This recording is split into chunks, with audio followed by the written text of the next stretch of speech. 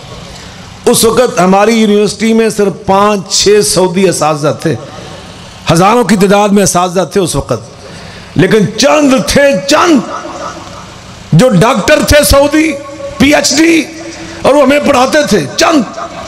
لیکن چند سالوں کے بعد وہاں پر 100% اساتذہ سعودی تیار ہو چکے ہیں. شرح خواندگی وہاں بہت تیزی سے بڑھ گئی. اور اب وہاں صورتحال یہ ہے کہ مسجد کے اندر ایک مؤذن ہوتا ہے جو سب سے چھوٹا درجہ وہاں ان کے نزدیک، اس سے اوپر امام ہوتا ہے، امام سے اوپر خطیب ہوتا ہے، 3 ایک ہوتا ہے وہاں پہ خادم، وہ الگ ہے، مؤذن، اور پھر مؤذن سے اوپر امام، اور امام سے اوپر خطیب. ساڑی دا مسیطے سارا کچھ ایک بندہ ہی کرتا ہے نا، تسی پھر بھی ہوتے راضی نہیں.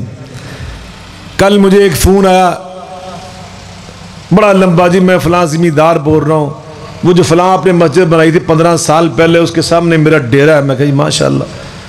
وہ جو مولوی صاحب ہے نا، وہ جناب ونجدے او سائیں، میں نے کہا اللہ کے بندو، وہ جو مولوی صاحب ہیں فاضل ہیں پورے، اور دارالحدیث راجو وال کمالیہ کے فاضل ہیں، بخاری شریف انہوں نے پڑھی ہے، نیک بندہ، اللہ والا، اخلاق اس کا بلند، 20 سال سے اس مسجد میں خدمت انجام دے رہا ہے. یہ مسجد ساری اس نے خود اتنی محنت سے بنوائی، اور لکھنے کا بھی اللہ نے اس کو ملکہ دیا، انتہائی متقی اور پرہیزگار بندہ. اور یہ ساڑی مسیطے 20,000 کٹھا ہوندہ مہینے دا، پتہ نہیں جانا کدھر ہے. میں کیا کوئی تنخواہ دیں دے کوئی نہیں، اور بچوں کھا کھو جانا ہے میرے کے اندر. اب میں کیا بیوی دے بل اللہ دے بندیا، وہ تمہاری مسجد کا خادم، وہی تمہاری مسجد کا مؤذن، وہی تمہاری مسجد کا امام، وہی تمہاری مسجد کا خطیب، وہی تمہاری مسجد کا مدرس. نکاح وہ پڑھائے، جنازے وہ پڑھائے. اور وہاں عربوں میں یہ کوئی چیز نہیں، وہاں رجسٹرار الگ ہوتے ہیں، ان کو کوئی تعلق واسطہ نہیں مسجدوں کے ساتھ. جنازے پڑھانے والے بھی کوئی ضروری نہیں کہ وہی ہوں، کوئی ذمہ داری ان کی یہ نہیں ہے. تو سنیے، جو مؤذن ہے وہ کتنا پڑھا ہونا چاہیے یہ میں آپ کو بتانا چاہ رہا ہوں. وہ کم از کم وہاں کا BA پاس، BS جس کو آج ہم کہتے ہیں، یعنی MA، 16 سال کی تعلیم، 16 سال کی ایجوکیشن جس کے پاس ہو وہ مؤذن بن سکتا ہے. اور جس کے پاس 18 سال MPhil جس کو آج ہم کہتے ہیں، یہ ایجوکیشن، وہ وہاں پر امام لگتا ہے. اور PhD سکالر ہے یا ہو چکی ہے اس کے جناب کچھ مضامین، وہ اس طرح کے لوگ وہاں خطیب بنتے. اور پھر جب مؤذن لگاتے ہیں نا، فوراً آتے ہی اس کو نہیں لگاتے، پہلے اس کا ٹیسٹ لیتے ہیں. ڈگری ہونے کے بعد وہ ٹیسٹ لیتے ہیں، بعض کا وہ ٹیسٹ میں فیل ہو جاتے ہیں لوگ، دوبارہ موقع دیتے ہیں 2-3 مہینے کے بعد، پھر آ کر ٹیسٹ، وہ پھر فیل ہو جاتے ہیں، پھر موقع دیتے ہیں. جب تک وہ ٹیسٹ کلیئر نہیں کرتا اس کو مؤذن نہیں لگاتے. مجھے آپ یہ بتائیں، آج پاکستان میں یہ کوئی ہے سسٹم؟ مؤذنہ دی میں گل نہیں کر رہے، خطیباں دی گل کرنا ہے، خطیباں دی. یہاں تو ہم نے وہ خطیب بھی رکھے ہوئے اللہ قسم جن کو قرآن پاک کا ترجمہ بھی نہیں آتا، یعنی حدیث پاک نہیں پڑھنی آتی، معاف کرنا نہیں پڑھنی آتی. تو پھر نتیجہ کیا نکلے؟ جو رسول اللہ صلی اللہ علیہ وسلم نے بیان فرمایا، جو آپ نے بیان فرمایا. بابا جی سلطان باہو رحمت اللہ علیہ سے محبت کا دعویٰ کرنے والوں، کبھی ان کا کلام بھی پڑھا کرو. ان کے کلام میں بڑی پیاری باتیں ہیں. وہ کہتے ہیں علم و باج جو پنجابی آندھی کہ نہیں آندھی؟ صحیح آندھی ہے نا؟ علم و باج جو کرن فقیری، علم و باج جو کرن فقیری اور مرن بگانے ہو. وہ کہتے وہ تو بیگانے لوگ ہوتے جو علم کے بغیر. فقیری اور درویشی، اور فقیری درویشی پہلے کیا ہوتی تھی؟ وہ تعلیم، تدریس، تربیت، تزکیہ ہوتی تھی، وہ یہ سسٹم تھا سارا. اب تو اللہ معاف کرے ہر جگہ پہ جہالت اور لا علمی نے ڈیرے ڈال لیے. اور حالت یہ ہوگی مولانا میرے استاد سے میں نے منطق ان سے پڑھی تھی مفتی اللہ بخش ملتانی رحمۃ اللہ تعالی علیہ، وہ ایک شعر پڑھا کرتے تھے، وہ کہتے تھے رنگی کو نرنگی کہیں دودھ کڑے کو کھویا، رنگی کو، یہ شعر ترجمہ میں تو انداز دینا چونکہ صورت حالی بڑی خراب، رنگی یعنی رنگ والی، نرنگی کبھی دیکھی ہے آپ نے؟ وہ کنو مالٹے کی قسم ہے نا نرنگی، اس کا رنگ کتنا خوبصورت ہوتا ہے، کیوں جناب؟ مالٹا رنگ بڑا ایک شوخ رنگ ہے، وہ کہتے ہیں کہ وہ رنگ والی شے رنگی ہوئی، لوگ کیا اس کو کہتے ہیں؟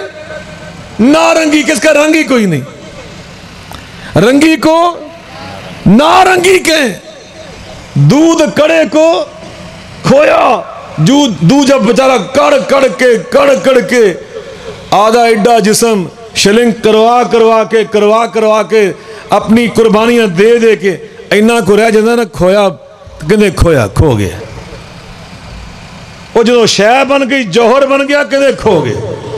اب دوبارہ سنیے شعر، اگلا مصرع بھی سنیں، آپ کو بڑا لطف آئے گا۔ وہ فرمایا کرتے تھے رنگی کو نارنگی کہیں دودھ کڑے کو کھویا، چلتی کا نام گاڑی، چلتی کا نام گاڑی، گڈی شاہ نو کہندے نے، جڑی شاہ گڈی ہویا وہاں سے گڈیا نا گاڑا ہوا، تو کہندے کہ وہ چلن نہیں رفتار نال، گڈی بھجن نہیں، ہن ڈاکٹر صاحب تقریر کر کے جان گے نا تو انشاءاللہ 80-90 دی سپیڈ نہ کار نے چلنا، تو انہاں کی کہنا ہے گڈی، او چلتی کا نام گاڑی،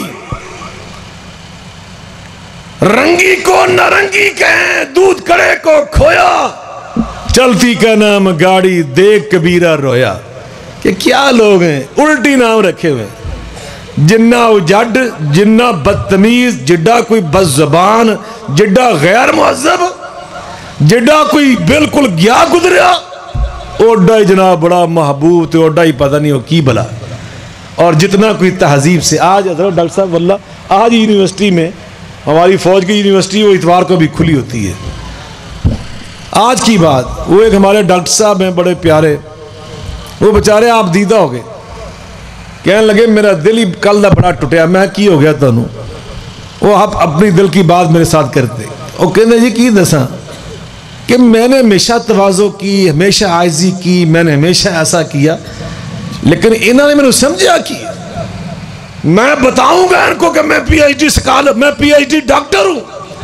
خیر میں ان کا وہ جو دل کا غبار تھا جب ہلکا ہوا، تو پھر میں نے ان سے کہا کہ یاد رکھیے آپ جس انداز سے چل رہے ہیں یہی انداز اللہ کو پسند ہے۔ نبی پاک نے قسم اٹھا کر فرمایا ثلاث اقسم علیہن، میں 3 باتیں قسم اٹھا کے بیان کرتا ہوں، ما تواضع احد للہ الا رفعہ اللہ، جو اللہ کے لیے تواضع کرتا ہے اللہ اس کو اور عزت عطا کرتا ہے، اللہ اس کو اور بلند کرتا ہے۔ تو برکہ یہ آپ کا بھی امتحان ہے میرے بھائیوں، ہماری ذمہ داری، مساجد کے آپ متولی ہیں، آپ انتظامیہ ہیں، یہ حسین خان والا، یہ سارے علاقے اہل علم کے علاقے، الحمدللہ بڑے بڑے اکابر علماء، ان کا تعلق رہا ان علاقوں کے ساتھ، مجھے اچھی طرح پتہ ہے تاریخ اہل حدیث کے حوالے سے، اللہ کرے یہ آپ کے وہ علمی سلسلے جاری و ساری رہیں، کہہ دے آمین۔ تو میں عرض کر رہا تھا نبی کریم رؤوف الرحیم، تو وہ ایسے لوگ پیدا ہوئے۔ نبی کریم علیہ الصلوۃ والسلام کی سیرت طیبہ کے حوالے سے میں کہنا چاہتا ہوں، پاکستان کے موجودہ حالات یہ تقاضا کرتے ہم پاکستان سے محبت کریں، اور یہاں دین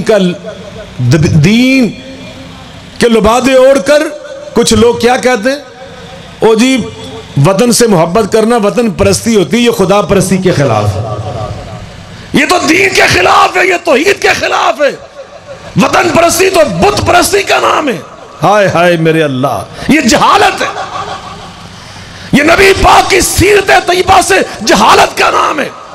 بس میں 5 منٹ میں اب سیرت النبی اور حب الوطنی یہ بیان کر کے آپ سے اجازت چاہ رہا ہوں۔ ہمیں نبی پاک کی سیرت طیبہ سے میں آپ کو یہ بتانا چاہتا ہوں کیا سبق ملتا ہے اس حوالے سے۔ مکہ ابھی روشنی آپ کو ملے گی، حضورہ کے مقام پہ آپ رک گئے، رخ انور دوبارہ مکہ معظمہ کی جانب پھیرا، آنکھوں میں آنسو آ گئے، نبوت کے ہونٹ اداسی کہ جذبات کی شدت سے تھر تھرانے لگے. آپ نے فرمایا انکی احب ارض اللہ الیہ، اے سرزمین مکہ تو مجھے ساری دنیا سے زیادہ محبوب ہے. احب سپرلیٹو ڈگری افعل التفضیل، تو مجھے ساری روئے زمین کے سارے وطنوں سے، سارے دیسوں سے، سارے علاقوں سے، ساری ریاستوں سے، سارے ملکوں سے، سارے شہروں سے تو مجھے سب سے زیادہ عزیز اور محبوب ہے. لولا اخرجونی من کی ما خرجت، اور ایک روایت کے الفاظ ما مکست غیرکی، اگر یہ لوگ مجھے یہاں سے نکل جانے پر مجبور نہ کر دیتے میں تجھے چھوڑ کر کہیں اور نہ جاتا. نبی پاک کی آنکھوں میں آنسو اور زبان اطہر سے مکہ کو کہنا کہ تو مجھے سب سے زیادہ پیاری سرزمین اور سب سے پیارا علاقہ، یہ کیا ہمیں بتا رہا ہے کہ نبی کو اپنے وطن سے محبت تھی یا نفرت تھی؟ بتائیں، اونچی آواز سے بتائیں. اور نبی پاک کا وطن میں نہیں کہہ رہا، عرش والا رب کہہ رہا ہے. کیا فرمایا؟ وَالتِّينِ وَالزَّيْتُونِ وَطُورِ سِينِينَ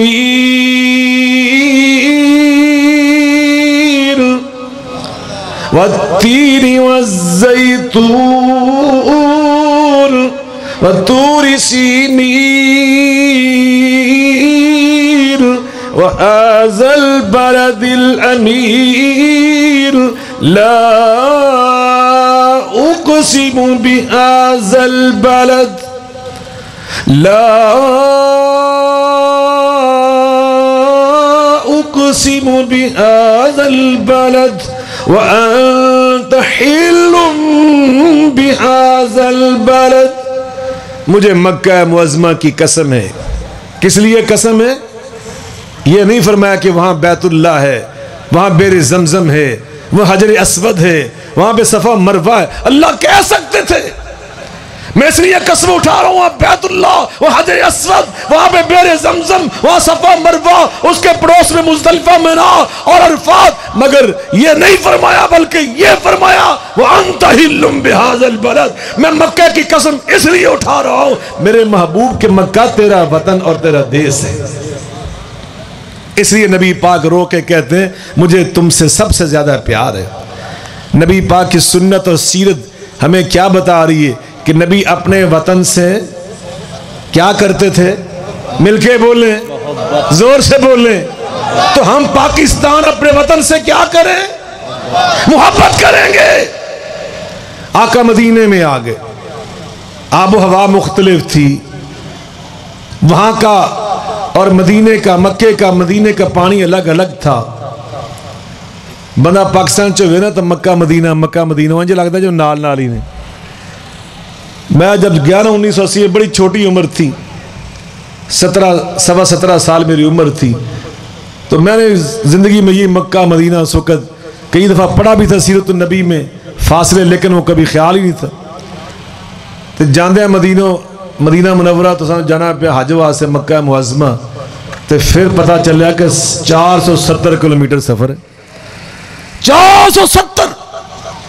مدینہ منورہ میں آیا، آب و ہوا الگ الگ، موسم الگ، پانی الگ. تو بعض اوقات طبیعت اور مزاج پر یہ چیزیں اثر انداز ہو جاتی ہیں. نبی پاک صلی اللہ علیہ وسلم پہ بھی اثر انداز ہوئیں. آپ کو بخار ہو گیا. بلال حبشی آپ کے پروانے اور دیوانے، نبی پاک صلی اللہ علیہ وسلم کو بخار کی تپش میں دیکھا نا تو برداشت نہ ہوا. سخت الفاظ کچھ شدت کے ساتھ جذبات میں آ کر سرداران قریش کے بارے میں ارشاد فرمائے بلال حبشی نے کہ ان ظالموں نے آپ کو وہاں سے نکلنے پہ مجبور کیا. میرے آقا اپنے وطن میں رہتے، اپنے دیس میں رہتے تو آپ کو یہ بخار نہ ہوتا. یہ موسم کی تبدیلی سے، پردیس میں آنے کی وجہ سے ہوا.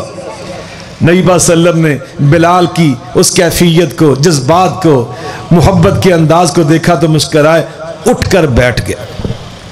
اٹھ کر بیٹھے، نبوت کے ہاتھ اٹھائے، ایک دعا مانگی. یہ سیرت طیبہ، یہ سیرت النبی. یہ آج کے دور میں سیرت النبی کا پیغام دل کی تختی پہ لکھو. آپ اٹھ کر بیٹھ کے یہ سیرت النبی میں بیان کر رہا ہوں. اور آپ نے کیا دعا مانگی؟ اللہم حبب الینا المدینہ کحبنا مکہ واشد، اللہ جیسے تو نے ہمارے دل میں مکے کو محبوب بنایا تھا، اب مدینے کو محبوب بنا دے، بلکہ اب ہمارا دارالحکومت، ہماری ریاست، ہمارا ملک، ہمارا وطن، ہماری ہجرت گاہ یہ مدینہ منورہ ہے، اس لیے اس کی محبت میں اور شدت پیدا کر دے۔ اور مدینے کی محبت، میرے آقا صلی اللہ علیہ وسلم یہ دعائیں مانگ رہے ہیں اور ہمیں کیا پیغام دے رہے ہیں کہ اپنے وطن سے محبت کرنا یہ رسول اللہ کی سنت ہے۔ رسول اللہ کی، زور سے بول لیں، تو جو بندہ پاکستان سے محبت کرتا ہے وہ رسول اللہ کی سنت پہ عمل کرتا ہے، آپ کی سیرت پہ عمل کرتا ہے، اور جو پاکستان سے نفرت کی باتیں کرتا ہے یا غداری کرتا ہے، پاکستان سے غداری کرتا ہے، وہ رسول اللہ کا غدار ہے۔ دوسرا پیغام سیرت النبی کا اس حوالے سے، مدینہ منورہ میں جب کھجوریں پک جاتی، صحابہ سب سے پہلے اپنے گھر نہیں لے کے جاتے تھے، جیسے ہمارے پاکستان میں الحمدللہ کبھی تربوز آ رہے ہیں، کبھی آم آ رہے ہیں، کبھی لگاٹ آ رہی ہے، کبھی جامن آ رہے ہیں، کبھی فالسہ آ رہا ہے، کبھی آلو بخارا آ رہا ہے، قربانی آ رہی، کیا اللہ کی نعمتیں ہیں جو پاکستان میں۔ میں چونکہ وہاں پڑھتا رہا ہوں 5 سال، پوری دنیا میں آتا جاتا رہتا ہوں، اور پاکستانی اللہ کے قسم جو نعمت اللہ نے آپ کو عطا کی، یہ نعمتیں کسی کے پاس نہیں، دنیا کے کسی ملک کے پاس اس ذائقے والی کوئی نعمت نہیں۔ جو کنو تم کھاتے ہو نا، ایسا کنو پوری دنیا میں نہیں۔ انور لٹور ہم آ رہے نا، کیوں کھاتے کدی ہیں؟ اور پاکستان کا لنگڑا آم، دسہری آم، چونسا آم، ایسے آم دنیا میں کسی کے پاس نہیں ہے جو تمہیں اللہ نے عطا کی۔ نبی پاک صلی اللہ علیہ وسلم کے پاس صحابہ کھجوریں لے کر آتے، جب تازہ تازہ وہ تیار ہوتی، سب سے پہلے ایک ٹوکری سجا کر آقا کے سامنے لا کر پیش کرتے۔ تو نبی پاک صلی اللہ علیہ وسلم کیا کرتے تھے ذرا سنیے، یہ ہے سیرت النبی۔ آپ ہاتھ اٹھاتے نبوت کے اور یہ دعا مانگتے، اللہم بارک لنا فی مدینتنا، اللہ ہمارے مدینے میں اور برکتیں نازل فرما، اللہ ہمارے مدینے میں اور برکتیں نازل فرما، اللہ بارک لنا فی مدنا وفی سائنا، ہماری غلہ منڈیوں کے تولنے ناپنے کے جو پیمانے ان میں اور برکتیں نازل فرما، وہاں پہ اللہ رون کے لگا دے۔ اپنے وطن کی خوشحالی کی دعائیں مانگنا یہ رسول اللہ کی سنت اور سیرت ہے۔ کبھی آپ سے بھی میں یہ توقع رکھ سکتا ہوں کہ آپ پاکستان کے لیے دعائیں مانگیں گے؟ تہجد گزار ہیں، نمازی ہیں، پرہیزگار ہیں، آج اللہ سے عہد کریں، اللہ یہ تیری اتنی بڑی نعمت ہے پاکستان، ہم تیرے ساتھ عہد کرتے جب تک زندگی رہے گی ہم اپنے ملک کے لیے دعائیں کرتے رہیں گے۔ اور یاد رکھیں، ہو سکتا ہے آپ میں سے کسی ایک کی دعا کی برکت سے اللہ پورے ملک پر خوشحالی کے لیے اپنی رحمت کی بارش نازل فرما دے۔ میں یہ بھی دلیل کی روشنی میں کہہ رہا ہوں، حضرت سلیمان علیہ السلام کا دور تھا، وہ وقت کے نبی بھی تھے، بادشاہ بھی تھے، بارشیں بند ہو گئی، بدحالی کا دور شروع ہو گیا، لوگ بھاگے آئے، حضرت کچھ کریں، اب تو بہت برے حالات ہو گئے۔ آپ فرماتے صبح ہم جا کر نماز استسقاء ادا کریں گے، یعنی اللہ سے بارش کی دعا کریں گے۔ اگلا دن ہوا، بہت سارے لوگ اکٹھے ہوئے، حضرت سلیمان کے ساتھ جا رہے ہیں۔ حدیث پاک میں یہ واقعہ تھا، میں 1 منٹ میں سنا رہا ہوں، را نملتن مستلقیتن علی ظہرها رافعتن قوائم الى السماء وتقول اللہم انا خلق من خلقک فاسقنا۔ حضرت سلیمان علیہ السلام نے چلتے چلتے کیا منظر دیکھا، ایک چونٹی، ایک جانتے ہیں چونٹی کی ہندی پنجابی کی گندن ہے، اچھی بول لو، کیڑی، تسی تو کیڑیاں معمولی سمجھے، ذرا سننا کیڑی ہندی کی شے، او کیڑی ہندی کی شے سننا۔ اللہ نے اسی لیے چونٹی کے نام پہ ایک پوری سورت النمل قرآن کا حصہ بنائی۔ کیا چونٹی شے؟ را نملتن، اللہ کے پیغمبر سلیمان نے چونٹی کو دیکھا، کس انداز میں، کس کیفیت میں، مستلقیتن علی ظہرہا، وہ اپنی کمر کے بل لیٹی ہوئی ہے، رافعتن قوائم الی السماء، اور اپنے ننھے ہاتھوں کو آسمان کی طرف بلند کر کے دعا کر رہی ہے. اپنے ننھے ہاتھوں کو جوڑ کر اللہ کے سامنے مل کے بولیں. اور دعا کیا کر رہی ہے؟ وہ تقول یہ کہہ رہی اللہم انا خلق من خلقک، اللہ ہمارا خالق بھی تو ہے، ہم تیری مخلوق ہیں، ہم پیاسی ہیں، ہمیں پانی پلاؤ فس کے نا. ذرا سنیے، ایک تو حضرت سلیمان پیغمبر کا منصب نبوت دیکھو کیسا ہے. وہ چونٹی اگر نظر بھی کسی صحابی کو ساتھی کو آئی تھی تو وہ یہ نہیں سمجھا کہ چونٹی کیا کر رہی ہے جو اللہ کا پیغمبر سمجھا. یہ فرق ہوتا ہے امتی کا اور نبی کا. نبی سمجھا کہ یہ دعا کر رہی ہے دعا، اور نبی اس کی آواز کو بھی سن رہا ہے. لاؤڈ سپیکر والا میرا بھرا بیٹھا نا، انہوں پوچھو ولی ساؤنڈ دے پاکستان دے سارے لاؤڈ سپیکر. اور صحیح وال کا ہے میرا ولی ساؤنڈ دوست ہے، میرے عیدگاہ کے میدان کا سارا سسٹم وہی چلاتا ہے. تو میں کل سن کے حیران ہو گیا اندر کولوں. ایک دوست دسن رہا سی اج عمران خان جلسہ ہو رہا ہے، 1 کروڑ روپیہ لیا انہیں سپیکر دا تے کرسیاں دس 1 کروڑ روپیہ. تو نواز شریف وہ سارے صحیح وال آ رہے ہیں تو 22 لاکھ روپیہ چونکہ چھوٹا میدان تو 22 لاکھ روپیہ لیا. میں یار آ بندہ چنگا س باہر کے میں یہ کہنا یہ سارے لاؤڈ سپیکر اکٹھے کر لیں، آپ کسی چونٹی کے سامنے رکھ دیں. ڈاکٹر صاحب بھی ٹی وی میں جاتے ہیں، میں اکثر میڈیا میں جاتا رہتا ہوں، وہاں جو ہمیں لگاتے ہیں نا وہ چھوٹے چھوٹے وہ مائکرو فون نظر نہیں آتے، لیکن وہ اتنے زیادہ حساس ہوتے ہیں کہ آپ ذرا سی آواز نکالتے ہیں فوراً کیچ کر لیتے ہیں.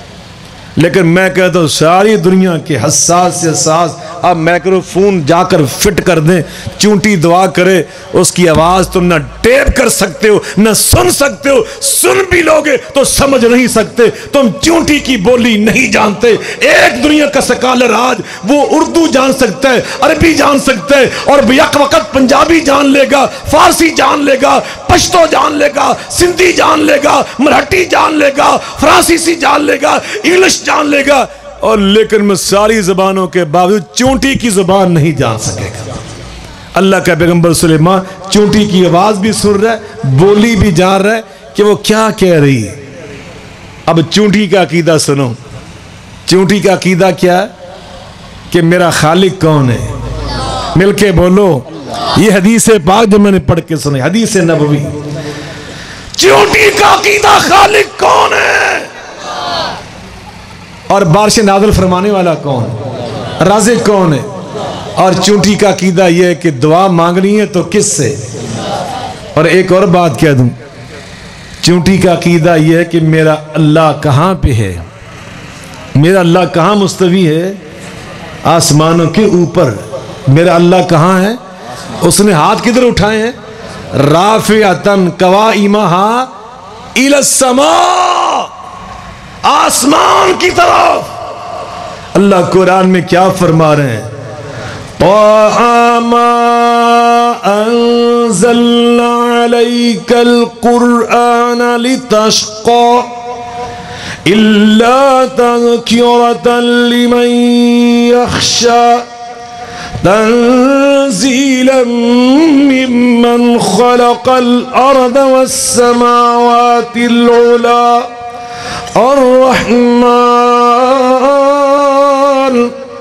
الرحمن على العرش استوى. اللہ میرے عرش پہ مستوی ہیں، آسمانوں کے بھی اوپر.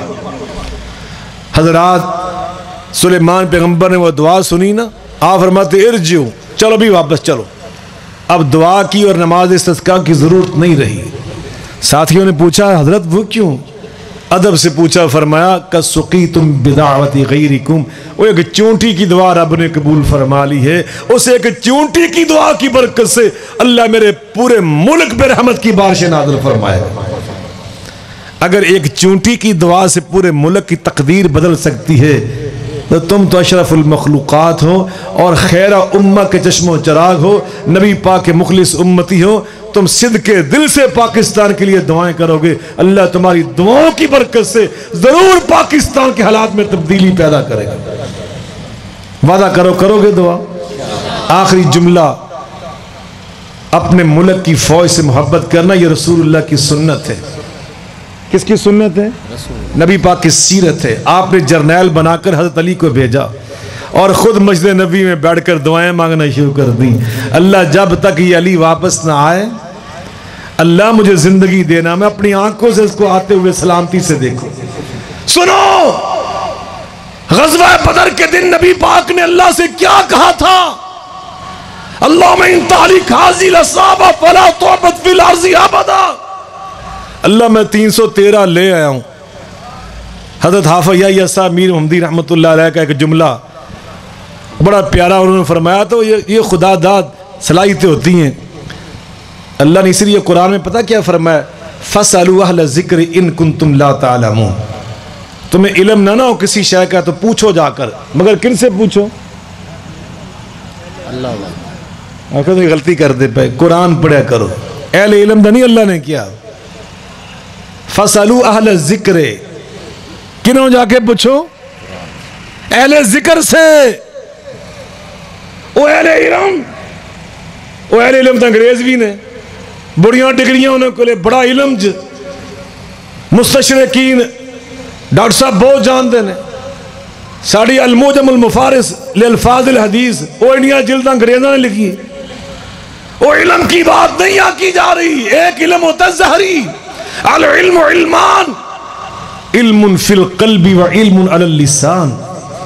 ایک زبان کا علم سے قلم کا, ایک ہے وہ دل والا علم. جب یہاں سے بندہ کھل جاتا ہے نا, پھر وہ اللہ وہ صلاحیتیں عطا کرتا ہے, وہ اندر کا جو نور جگمگاتا ہے, پھر عجیب اس علم کے اندر تاثیر پیدا ہوتی ہے, پھر بندہ اہل علم سے ترقی کر کے اہل الذکر بن جاتا ہے. میں کئی دفعہ ڈاکٹر صاحب کو بتا چکا ہوں, انہوں نے مجھے ایک کتابچہ دیا, والد گرامی حضرت شیخ الحدیث مولانا یوسف صاحب رحمہ اللہ تعالی کا, قربانی کے مسائل پر. میں ٹی وی پہ جا رہا تھا, میرا پروگرام تھا, تو وہ میرے ہاتھ لگا اس موضوع پہ, تو میں نے اس کو سارا بالاستیاب پڑھا. اس میں بڑا ایک عجیب جملہ ہے. کہتے ہیں لوگ بار بار پوچھتے ہیں کہ گھر کا پالا ہوا اگر کھیرا وہ جانور ہو تو وہ نہیں لگ جاتا؟ توجہ فرمایا تو فرمانے لگے تم گھر کی بات کرتے ہو, اگر وہ جنت میں پالا ہوا ہو نا کھیرا, جنت کے میووں سے پالا ہوا, اور جبریل بھی لے کر آ جائے تو تب بھی وہ قربانی میں جائز نہیں ہوگا, اس لیے کہ اللہ کے رسول نے منع کر دیا. سبحان اللہ, یہ کملی والے نے منع کیا ہے. یہ سیرت النبی. تو حضرت حافظ صاحب رحمۃ اللہ علیہ کے ایک اہل ذکر ہونے کی حیثیت سے ایک جملہ وہ فرماتے ہیں, جب اللہ لے گئے نا, نبی پاک لے گئے 313, تو اللہ سے جا کے کیا کہا؟ اللہ سے یہ نہیں کہا اللہ میں ایک پور لائے ہیں تو انہوں نے قبول فرما دے, سارے شہید کر کے جنت لے جا.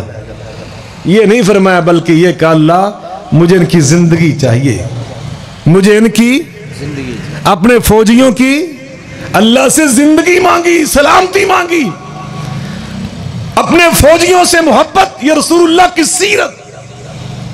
آقا نے فرمایا جب فوجی محاذ پہ لڑ رہا, گھر ان کے اکیلے ہوتے ہیں, بیٹیاں ہوتی ہیں, بہنیں ہوتی ہیں, مائیں ہوتی ہیں, بیویاں ہوتی ہیں. فرمایا ایک جملہ نبی پاک سنو اور ہمیشہ ہمیشہ کے لیے اس کی ایمانی لذت کی تاثیر کا احساس کرو. آپ فرماتے ہیں ان کی جو بیویاں ہوتی ہیں نا, کہ حرمت امہاتکم, مسلمانوں تمہارے لیے ایسے ہونی چاہیے جیسے تمہاری اپنی مائیں ہوتی ہیں. ایک فوجی کی بیوی پوری سوسائٹی اور معاشرے ملک کے لیے یوں ہے جیسے ان کی ماں کی حیثیت ہے.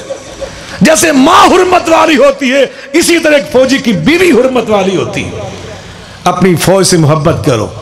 میں ان نام نہاد سیاست دانوں کو بتانا چاہتا ہوں جو اس وقت اپنے مفادات کی خاطر کبھی کسی ٹی وی پہ بیٹھ کے, کبھی کہیں بیٹھ کر فوج کی طرف اشارتاً کنایتاً زبان درازی کرتے ہیں. میں انہیں بتانا چاہتا ہوں پاکستان کے 22 کروڑ مسلمان غیرت مند نبی پاک کی سیرت کا پیغام سمجھتے ہوئے اپنی پاک فوج سے محبت کرتے ہیں. ہم پاک فوج کے خلاف کسی سازش کا حصہ نہیں بنیں گے. فوج کے خلاف زبان درازی کرنا پاکستان کی سالمیت کے خلاف ہے, اور یہ مودی کے ساتھ دوستی کے تقاضے پورے کرنے کی حیثیت ہے. ہم ایسی باتیں پاکستان میں کسی کرنے کی اجازت پاک فوج کے ہم ساتھ ہیں، پاک فوج کے ہم مل کے بول لیں، ہم سب پاک فوج کے ساتھ ہیں انشاءاللہ پاکستان کی بقا کے لیے۔